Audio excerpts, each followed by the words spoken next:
แมทเปิดมาเกียนหนองพลังสายชอฉับ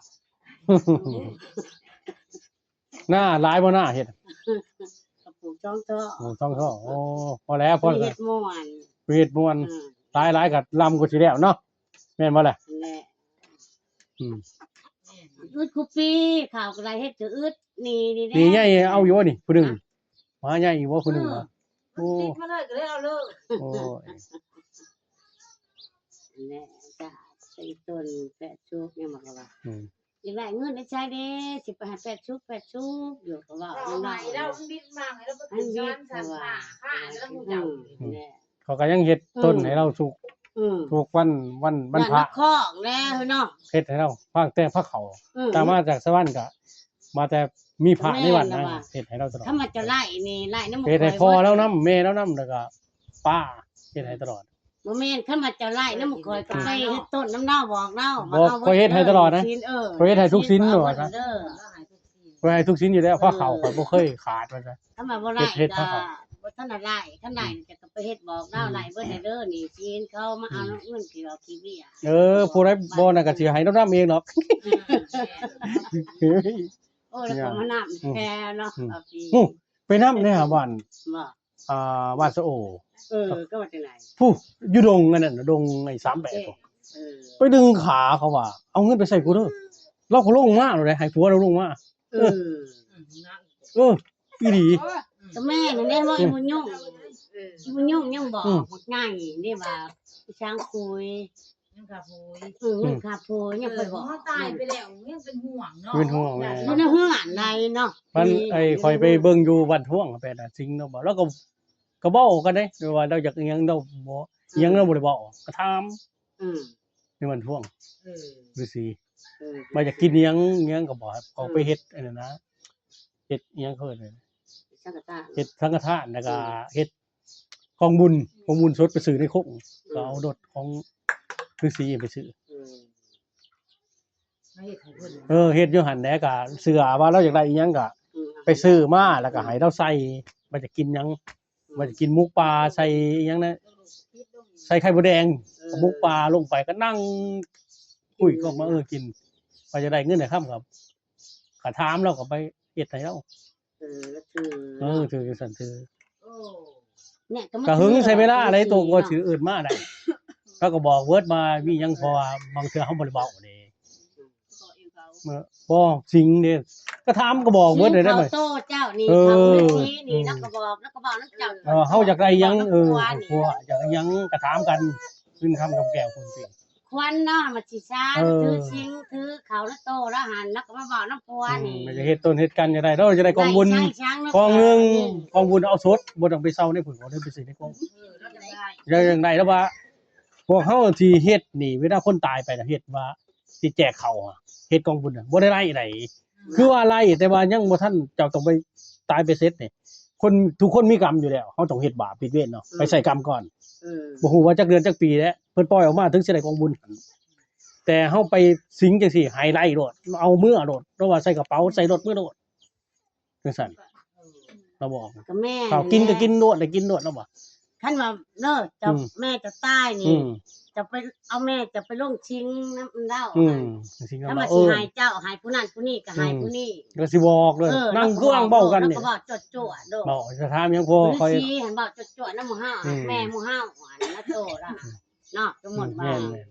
ท่านว่าข่อยก็บ่มีคนแนะนำมาคนทั้งประเทศบอกบ่เงินข่อยอันนั้นนะแบบว่าให้เฮแมวหั่นเอาไว้ได้เราเป็นคนเก็บอยากฮู้ว่าเราไว้ไสตอนถามเราว่าไว้อยู่อันนั้นอยู่ฟ้าตุเอาไป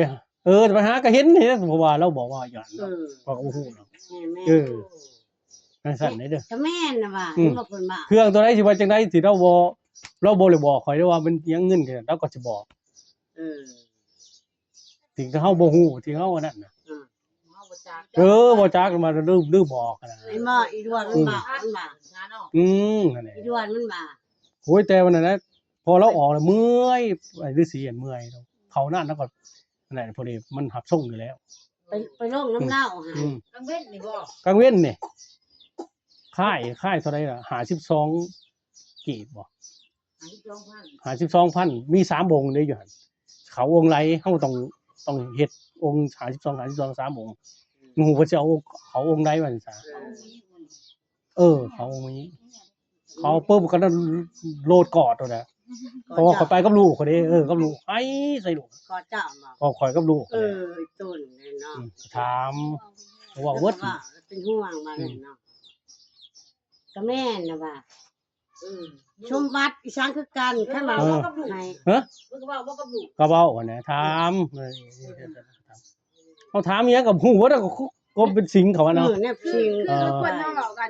คนเฮาบอกกัน เด้าแน่บ่ อยากกินอิหยังโตที่เขาถามว่าอยากกินก็แม่นเราเคยกินในนั้นน่ะเราก็สิบอกอยากกินนะ กับลูกกับผัวแน่มากแน่นี้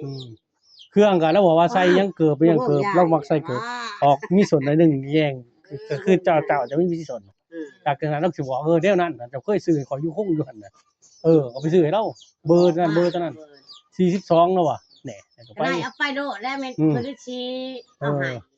เพราะว่าเฮาไม่ได้เฮาเข้าเฮาว่าเอากองสดบ่หรือบ่กองบ่สดเนาะเอากองสดไปซื้อจากตลาดโลดไปซื้อพุ่นเมืองคงเนาะ ก็เก่าเจ็ด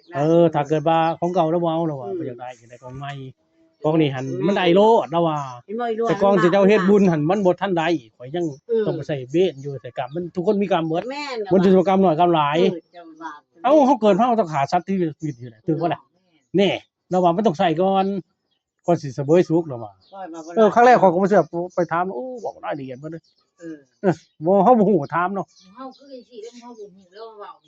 แน่ก็ไปโรงเรียนข่อยมีคนเขาเว้ามา เนาะ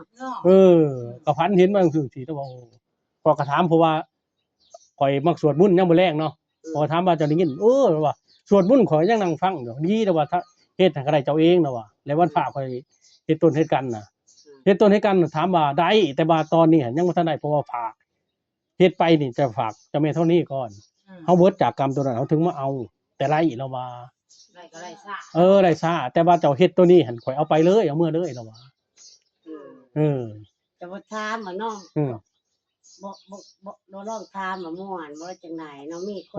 เราว่าข่อยต้องขอฮอดเดะผู้ใดขอเลขเราว่าจังซี่บอกเลขหั่นบอกหั่นได้แล้วว่าแต่ว่าถ้าบอกหั่นจะว่าเลขออกมื้อแรงสิ8:30นแล้วว่าข่อย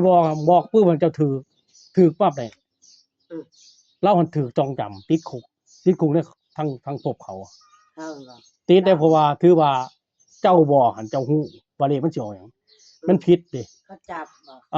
อาจับได้มันผิดเด้ผิดกฎเด้ผิดกฎหมายทั้งเขาทั้งปีถ้าถึงเวลาเจ้าเฮ็ดบุญเก่าเจ้ามีหั่นถึงเวลาเจ้าสิถูกเองเราก็บอกว่าเลขหั่นสิออกกระปูแล้วว่ะ3979มันออกตัวนี้อยู่แล้วฮะเจ้าต้องแท่งหลายวิกนั่นล่ะบ่ถึงสิออกจะเบิ่งเงินหลายคอยก็นำอยู่3วิกตอนนั้นนะที่มันออกกระปูเลื่อนติดเลื่อนมือนำ3วิกนะบ่แท่งคนละล้านบ่ได้2-3มื้อแท่งมันต้องบอกเช้าอ่ะเช้าพุ่นนี้ออก2มื้อติดต่อ3มื้อสิบ่ออกกระปูปีนี้หั่นแต่ไฟเด่นกระปูมีขาดเพราะเลยระบาดเพราะว่าคอยบอกไปจะบ่มีดวงบ่ถือหรอกว่าเขาปิดแหละกระปูจังซั่นเด้บ่แม่นว่าบ่แหละเจ้ามีดวงเจ้าบ่มีดวงมันก็บ่ถูกดอกว่ะบ่แม่นว่าพวกที่ถูกนี่คนที่เขาถูกนี่บุญของเก่าที่เขาสร้างไว้อริตชาติมาใส่ถูกน้อยเนาะใช้บ่ได้ก็บ่เงินน้อยจ้ามาถูกช่องฟันมันอยู่หลายเนาะแล้วจะแท่งหลายจะว่าบ่มีเข้าใจซั่นน่ะนี่จะย้ายไปเนาะโตเจ้าสิมักมันพันบ่ออกบ่ว่านั่นแม่นได้เจ้าอันนี้สมมุติว่าผิดแล้วกันนี่บ่ถือบ่ต้องกันนี่เนาะตายไปจะไปลูกน้ำเน่าหั่นก็บอกเราได้ปีจะอยากได้หยังบอกเลยวันท่วงนี่ปูสวงนี่ไปช่างจ้าไปช่างจังซี่เขาบ่ให้มึงกูบ่ให้ข่อยก็เคยไปหลายบ่นี่มีตัวนี้ล่ะคักอีนี้บ่ได้บอกเว้ยไปอีบ่อีล้วนมันมาเสือแพร่บ่มีก็เราบอกมาโลบอกว่าเอาซื้อไปก็บอกถามแล้วก็สิบอกว่ามักแนวนั้นก็แม่นคือตอนต้องมีชีวิตอยู่เนี่ยเสื้อผ้าแนวนั้นมักใส่กันเอาใส่มานุ่งนั่นแหละบ่สิกินหยังพอฤาษีแล้วว่าพอแล้วกินแล้วหั่นประมาณชั่วโมงครึ่งแล้วก็ไปหาออกเพราะว่ามันเป็นของผีเด้กินแล้วสิเจ็บท้องอันไหนตัวเราเข้าสิง ว้าย เออ มันไปให้ แต่บ่เคยไปบ่เคยไปจักเทื่อเออ ไปให้นี่ บางคนก็ไปบนลูกเต่าบ่ได้เงินหรือว่าพุ่นพี่ก็ไปอันนั้นนะไปขอเพิ่นขอเพิ่นพี่ให้ลูกบางคนก็ลูกเฮ็ดได้บ่แม่นจังซี่ก็ไปขอให้ว่าเฮ็ดวิธีใดมันก็ไล่เบิดแหละแต่ว่ามันบาปบุญเฮาก็บาปบุญเฮาแต่ซั่นลูกสิดีบ่ดีผู้ใดเฮาสิได้เพิ่งมีจักคนผู้ใดได้สิเพิ่งมันก็บอกนี่ กระเที่ยวแล้วไม่รู้สึก คนบ้านชายมุนชายค่ำน้องหุมค่ำโอ้ยมาเต็มโรงเฮือนแถวนั้นน่ะบ่มีแบบเฮือนห้างแล้วซื้อไว้ว่าได้ให้คนนอนเต็มคนไปกลัวเต็ม หัวหน้านี่ อืม พิษเรียกกันนี่บ่ถือบ่ตอบกันในครอบครัว เป็นหยังเฮาเป็นหาเงินบ่ได้เนี่ยโอ้เจ้าวิบากกรรมกับพ่อกับแม่เคยด่าพ่อนะวิธีแม่ลูกเต้าผู้นี้มันเกิดมานี่มันมาใส่กรรมซะนี่ถึงตอนนี้มันเป็นจังซี่ผู้นี้ผู้นี้เพิ่นก็สิบอกซั่นเออ จะเกิดมาจะ เจ้าชาติที่แล้วเจะเฮ็ดหยังไว้ฮะเจ้าฮู้บ่ได้อดีตชาติเนี่ยแน่ น้องจักเบิด ให้จัง เนี่ยอ้าวพี่พ่อพี่แม่เฮามาเนาะมาเข้าสิง ถามว่าบ่ได้พ่อแม่เฮาสิเสียไปผู้นี้แล้วเลยเกิดแล้วไปเกิดแล้วไปอยู่นำซั่นก็บ่เฮาจะแก้หยังเพิ่นก็สิบอกว่าแก้จังซี่ บ่ถือบ่ตอบกัน เบิ่งเพี้ยนเบิ่งไอ้เบิ่งว่าว่าสิเลี้ยงสิหยังก็ได้ว่า ได้ว่าลูกผู้ใดสิเอาสิเพิ่งได้สิเพิ่งสิแย่งผู้ใดมันนั่นน่ะผู้ใดสิมีกรรมกับเฮาบางนี้สิผ่านบ่เฮาใส่มือแท้เฮาอาจสิเกิดเป็นลูกเป็นเต้ามันกงกรรมเกณฑ์มาเกิดเป็นพ่อเป็นแม่เด้ถ้าเฮาบ่ตัดกรรมเกิดมาอีกบ่แม่นว่าเขาเฮ็ดบ่ดีกับเฮาไปโว้ยไปปล่อยไปด่ายิ่งมีศาสนาเฮาก็ไปผ่านเขาคืนเป็นพ่อลูกคั่นน่ะ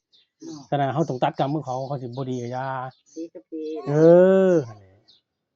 พอไปตายไปก็อยู่คนละภพไปซะเป็นคน เอาในภพอันนั้นเขาตายไปเขาบ่ได้เน่าเด้อแห้งซื่อๆเลยเขาไปอยู่ภพนั้นเขาบ่ได้ฆ่าสัตว์ตัดชีวิตเด้เฮาฆ่าสัตว์ตัดชีวิตบ่ได้เขาเฮ็ดเบิดทุกอย่างเขา แม่ บ่ บ่มาเผา แต่เพิ่นทั้งพุ่นน่ะแห้งไปซื่อทั้งพุ่นน่ะทั้งภพนั้น คือในหลวงเนาะในหลวงก็บ่ได้เผาเลยเผาเลยเนาะ แหมก็เป็นความเชื่อแต่ว่าไปเบิ่งเนี่ยมันก็ทำให้เฮาฮู้เฮาบ่ฮู้ยังบ่บนของแล้วไว้วันไหนจังนั้นมีหยังแน่ก็บอกว่าหาก็เห็นจังเบิด มาก็สิว่าเชื่อถือเนาะ เชื่อถือ แม่นแหละ เนี่ย คักได้แล้ว เอามาคือพูดอ่ะ ก็แม่นเนี่ยว่าอีดวนบ้าอีดวนมันบ้า ปีข้างมอกัน เขาเห็นเบิดเนาะปีกับปีเนาะแล้วลูก เอากับเอาวิญญาณมาสิงเนาะมาสิงเขาจะฮู้ เขาก็บ่ได้บอกยังนายบ่ก็ทำ บ่เขาจะถามยังก็ตั้งเลยนะถึงก็ถามว่าอย่าง ถามลูกเนาะ หมอตั้งขันหาคือเนาะ ตั้งปัญหากันเชิญมาเขาก็ใช้เวลาแน่นะ เพิ่นมาทุกข์ก็บ่ทุกข์ สิบ่มีจะมีผลกรรมของเจ้าสิได้เพราะซ้ำนี่เพิ่นว่าโอ้ยหมอนี่เห็นลูกเด้อหลานเฮาซ้ำนี่ว่าสิมาผ่านชาติที่แล้วเจ้าไปเฮ็ดกรรมกับมันนี่ชาตินี้ตอนนั้นบ่ขึ้นบ่เกินก็มีแนวตัดกรรมเนาะเฮาสิให้มันจากหนักเป็นเบามันก็ให้แก้เนาะ เอาตัวข้าวนะ ไปสิเมื่อแหละจะได้กระโทรหา ไปก่อนไปได้อยู่ดีนี่ฮะ